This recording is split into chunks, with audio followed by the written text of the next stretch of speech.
Hi, everyone, and welcome. So this webinar is the Building a Beaver Hood orientation and training for people who are interested in participating in one of the Beaver Works habitat restoration projects, but are not available to attend in person. My name is Maureen Thompson. I am the Beaver Works Program Manager here at Think Wild, and I love talking about beavers. I'm so thrilled that you're considering taking time out of your busy schedule to contribute to the impact that we can have on Central and Eastern Oregon landscapes and to just spend time together in the field. So welcome. To start off, I'll just talk a little bit about some beaver basics, their biology, their natural history, their relationship to the ecosystem, a little bit about human history with beavers, and then I'll get into some of our Beaver Works projects, what we're up to, why we use the methods that we do, and talk about some of the projects that we have going in 2024. Then we'll have a little footage to help get you familiar with the tools and the physical implementation of these restoration projects. So Think Wild is a wildlife conservation center located in Bend, Oregon, and we serve 5 counties throughout Central and Eastern Oregon to support wildlife through education, conservation, and rehabilitation. Beaver Works is a program of Think Wild now in its 4th year supporting beaver and human coexistence in Oregon. And many people are familiar with Think Wild through our wildlife hotline and our wildlife hospital and our habitat-centered programs like Beaver Works and Wildlife Services sprang out of a need that Think Wild community identified in supporting native wildlife, not just in a direct physical sense in their moments of need, but in supporting their habitat and our peaceful coexistence with them. So beavers are obviously extremely cute. They live in close-knit family groups, including mated pairs, kits, and last year's kits. And together they maintain their territory. They are herbivores, so they only eat plants. They eat willows, cottonwoods, but also berries, apples, sedges, aquatic plants, a diversity of things. And with their paddle-shaped tail, their webbed hind feet, valves that close their ears and nose while diving, and a rich oil gland that waterproofs their fur, they are ideally suited for the semi-aquatic lifestyle that they lead. They're crepuscular, so they're active in the early morning and in the late evening. So generally when you would see bunnies and mosquitoes, that's when you might see a beaver. You might see them in the middle of the night too, if you keep odd hours. And they are native to every state but Hawaii. So their range extends upwards to boreal Canada and as far south as northern Florida and the Baja Peninsula. They are the largest rodents in North America and the 2nd largest in the world behind capybaras.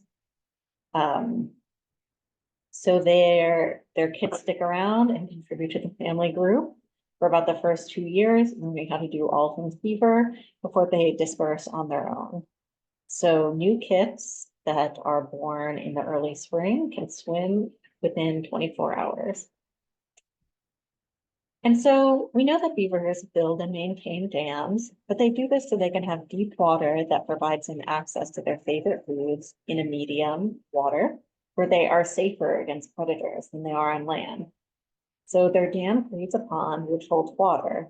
And then beyond that, it increases the water surface elevation and forces that water up onto the floodplain, resulting in increased inundation and groundwater recharge.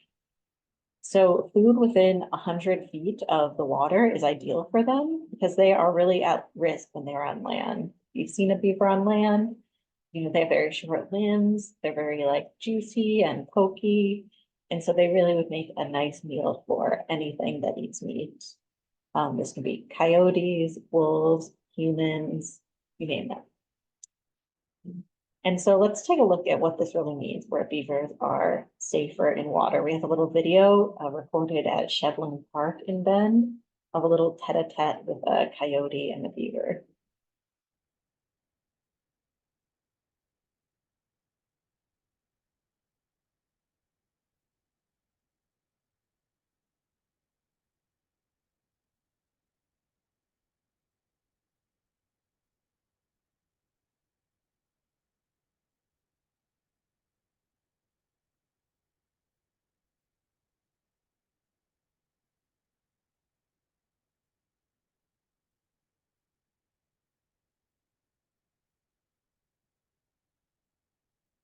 So yeah, you can see that beaver really makes an impact on that coyote. The coyote maybe just wants to cross on the dam. It's not even trying to attack the beaver, but he thinks twice after the beaver slaps his tail and even just seeing that the beaver is defending his space. So as ecosystem engineers and keystone species, beaver complexes are a positive biological feedback loop in the ecosystem. So beavers build dams and channels, and those dams and channels create ponds and wetlands, which then grow wetland vegetation and create wood. And that vegetation and wood feeds the beavers and provides them the materials they need to build more dams and channels. And around it goes with their constant activity as busy beavers, they accelerate recovery and complexity in the landscape. So through their building and maintenance of dams and canals, they have an outsized impact on the environment where they live. They really are a keystone species, so it's no coincidence that they are the OSU mascot and on the Oregon state flag. So beavers create this environment that is safe and has plenty of food for themselves through their damming and their other ecological alterations. They end up having a bunch of other ecosystem interactions with the surrounding environment. So that can start with water quality. Beaver ponds can affect things like temperature, pH, and turbidity, cloudiness, the suspended dirt. Beavers also have a lot of impacts in stream hydraulics, changing the timing and intensity of flow downstream. And in channel morphology, a fancy way of saying channel shape, beavers impact sediment transport and storage, reshaping stream channels and writ large entire watersheds. Beavers also create specific habitat for other species to live around them.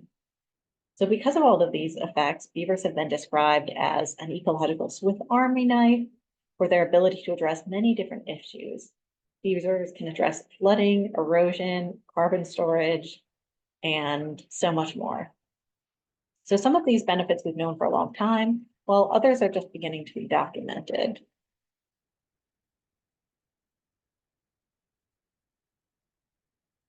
So in the next few slides, I'll go over more in depth some of the many ecosystem interactions beavers have with their environment, starting with water quality. Maybe you've heard wetlands referred to as the kidneys of the landscape. This is because of their importance in filtering water. Wetlands do this through settling out particles in slower moving water and through chemical transformations that remove nitrogen from the water. So nitrogen and suspended sediment aren't inherently bad, but excessive nitrogen can cause algae blooms, and excessive sediment can cover up spawning habitat for fish. So beaver ponds help keep these at healthy levels.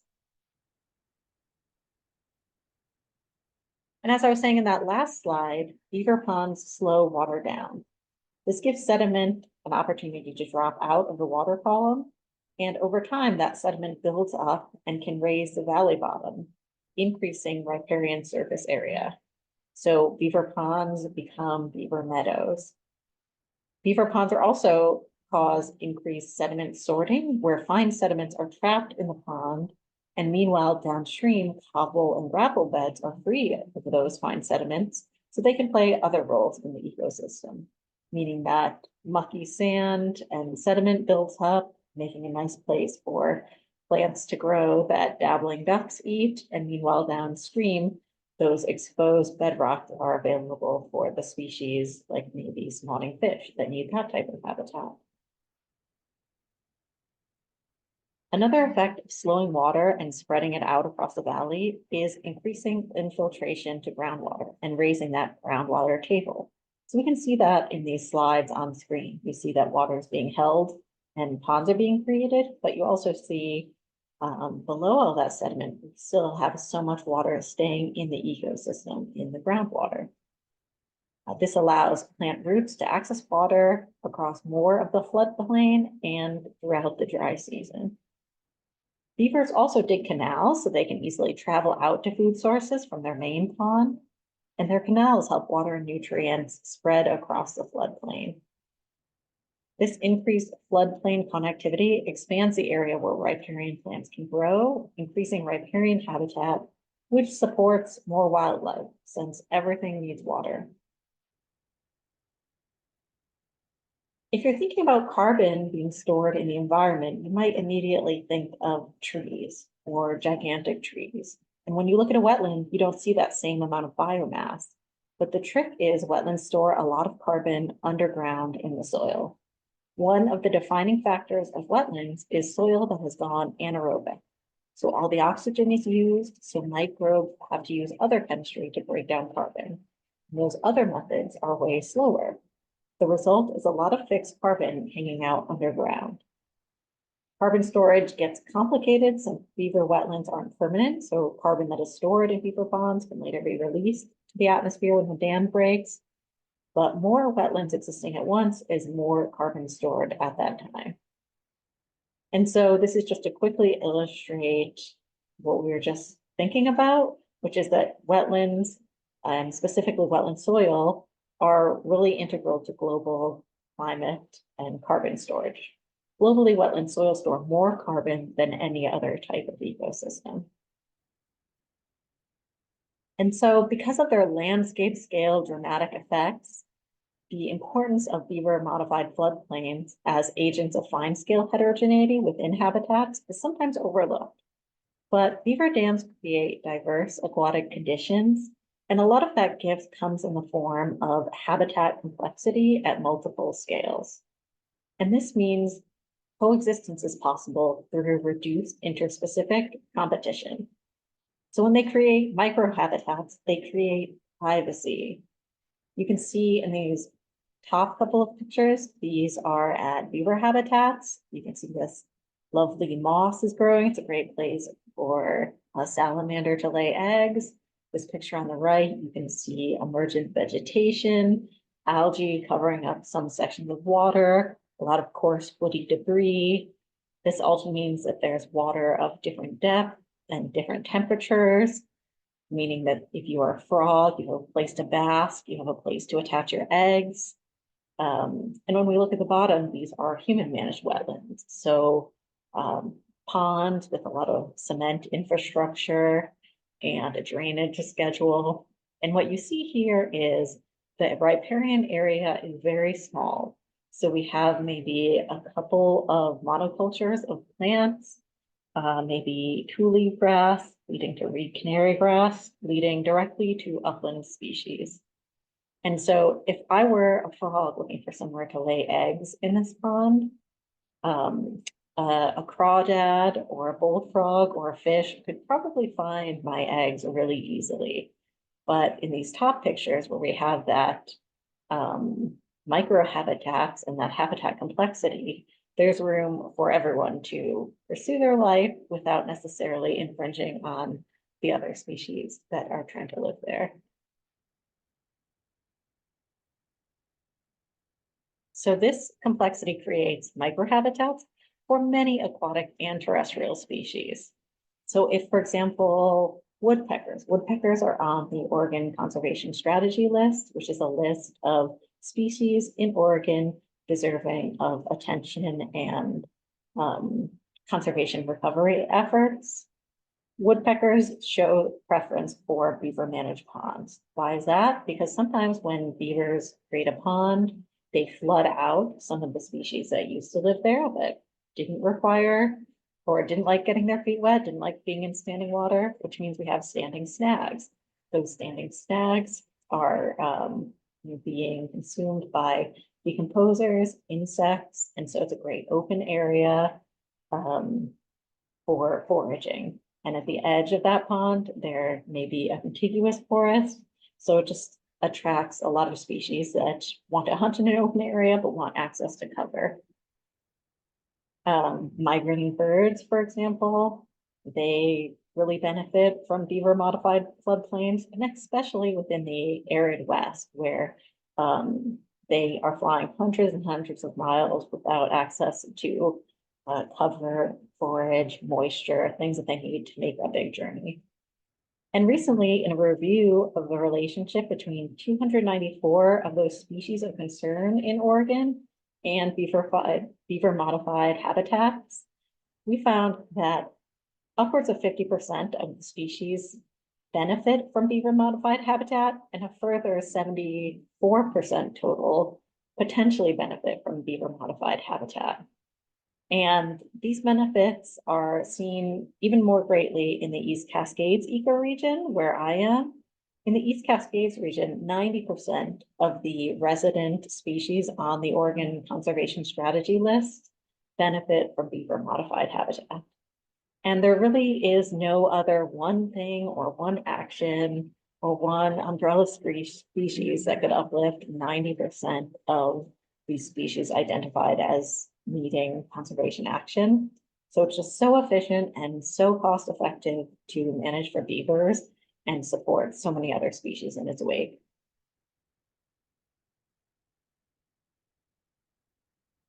And so due to some of these cascading impacts on the environment, when European settlers arrived and saw Oregon as a habitable place, a lot of that was due to beavers' work over the eons.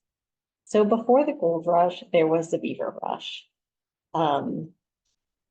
In search of trapping outposts, and I mean, beaver pelts really were like the currency for a couple hundred years. This really informed where early cities were and influenced human biogeography as to where we are currently. So beavers once numbered in the millions in Oregon, and that drove the expansion of explorers who traded fur, and then trappers, and then settlers. And beavers were nearly trapped to extinction in the early 1820s. So what drew them here is actually part of what nearly caused their demise. And as they came to this part of the country, a lot of these early settlers thankfully documented what they saw, which was a lot of wetlands, meadows, stirrup high grasses, and an abundance of beavers. And there are really so many local accounts that share the story of beaver abundance and lush habitat on the landscape, even right where we are here in Central and Eastern Oregon. So decades later, once Oregon had statehood and migrating settlers in pursuit of a new life were rewarded with these lush grasslands from beaver meadows, trapping was not regulated and the beaver population declined as demand for high quality fur increased. So the number of beavers was so low in Oregon that the legislature issued a statewide closure from 1899 through 1918. And then starting in 1937, beaver management was directed to the State Game Commission, now the Oregon Department of Fish and Wildlife, which has regulated beaver trapping on public lands ever since.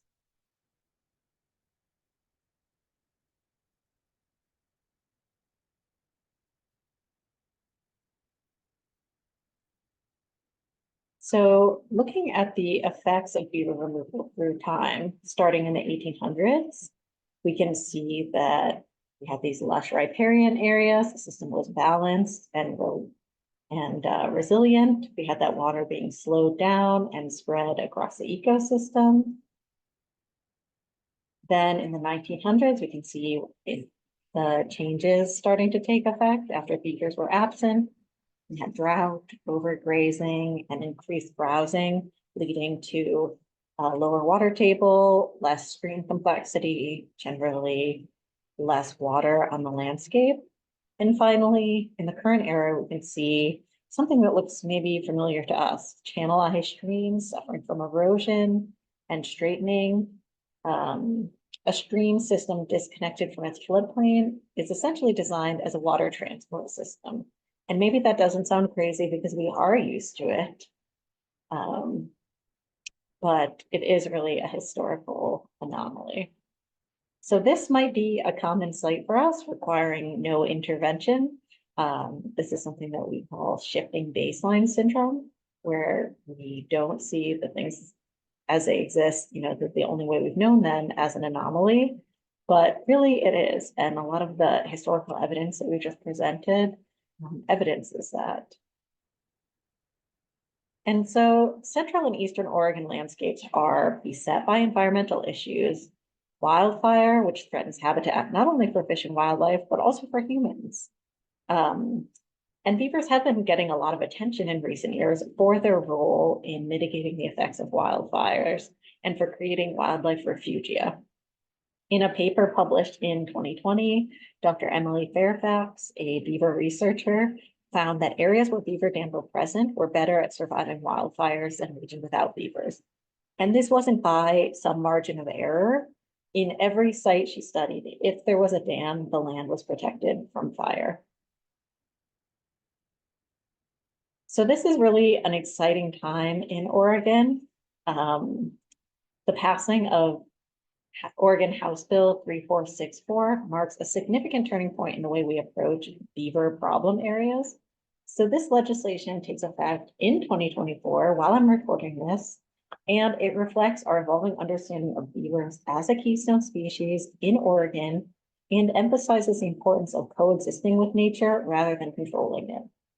So this is really in honor of a lot of this great research that's come out in recent years where people are acknowledging, and even Oregon law is acknowledging, that having beavers on the landscape is really an important part of maintaining our safety in mitigating the effects of wildfires and the symptoms of climate change. So this law also removes the predatory animal designation from beavers in Oregon. So up until last year, beavers were managed as an agricultural pest. Now they are being managed as a wildlife species. And so that means they're now under the Oregon Department of Fish and Wildlife to be managed as a wildlife species, and for ODFW to adopt rules in managing beavers on private lands and tracking conflicts and their population as a whole. And so we've acknowledged that beavers on the landscape support human health and ecosystem resilience, but what do we do if this feedback loop isn't active? How do we jumpstart it? Since the relationship between loss of riparian habitat and beaver range is iterative, riparian areas are impaired by human use over recent decades and centuries. They sometimes don't support the conditions beavers would need to survive in that area. So what does it take to reverse that trend?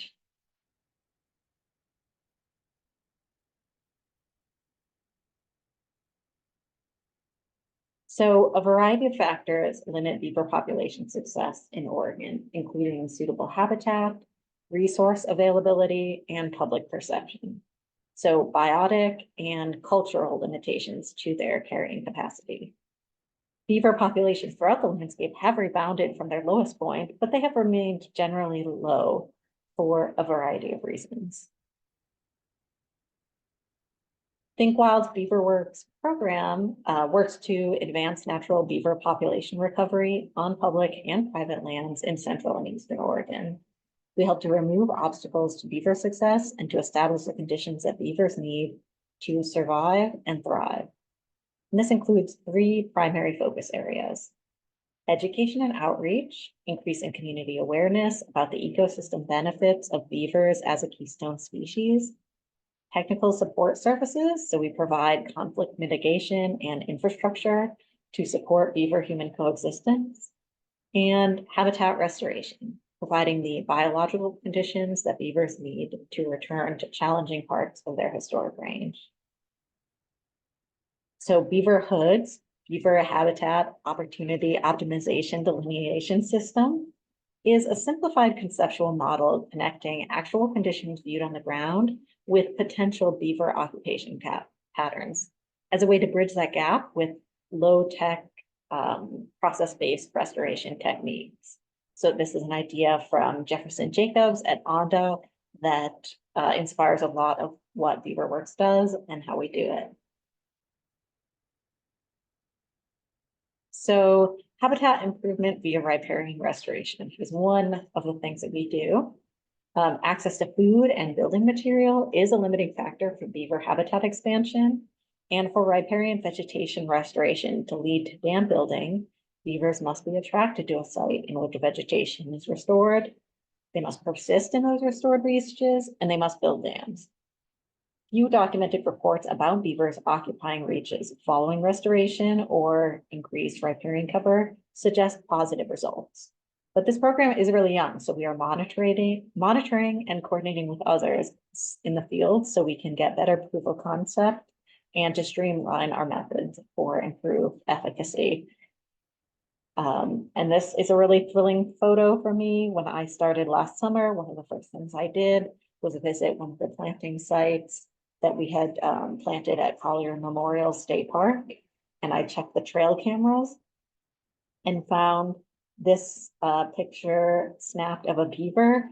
I think literally the night after these plants were planted, a beaver came up on land and investigated the new resource. And this for me was really proof of concept that the beavers really were in the area. There are beavers that we are supporting there, and that they recognize this new resource and took an interest in it.